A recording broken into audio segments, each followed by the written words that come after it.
Okay, so I appreciate Kenna, Wyatt, Hannah, David, Julexia, Alea, Aisha, Jocelyn, and Jennifer for getting us started on this on day one. Nice job. I know you have the whole week to do it, but I just want to give some feedback on what I'm seeing in your work. So when I look at the card sort, which is the first thing that you're doing in slide 6, I see struggling. Yes? So let's talk about it. So in slide 6, you're giving all these cards. So the first thing you want to do is just organize them, right? Just make them all line up so that you can see them. And then what you're doing is you're thinking about these relationships to help you chunk cards together. So what we learned in the video is that if you multiply a positive times a positive, you just have a larger positive number. But if you have one of each, a positive times a negative or a negative times a positive, you're going to have lots of groups of a negative thing and your answer is going to be negative.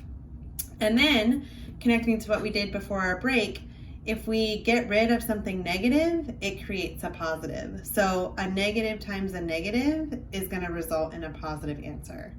So now if I come back over here, I'm just going to start with one that sticks out to me, like 1 times 15.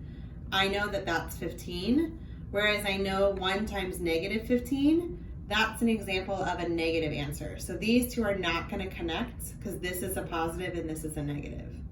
But now I see this one, and I know that this is another way to get 15.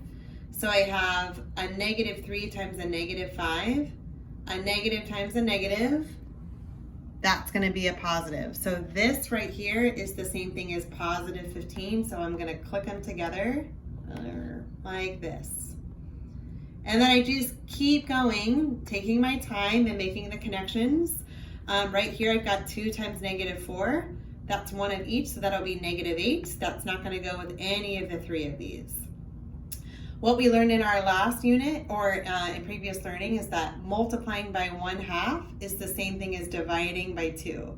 So this basically means 16 divided by negative 2. And again, when we have one of each, our answer is going to be negative. So negative 1/2 times 16 is negative 8, which would connect with these. So try this again. I'll be checking in every day and can give feedback. I know you can do it. You just want to be thinking about will you have a positive answer or a negative answer. And anytime you're multiplying by a fraction, that means the same thing as, this means the same thing as dividing by 2, and this means the same thing as dividing by 4.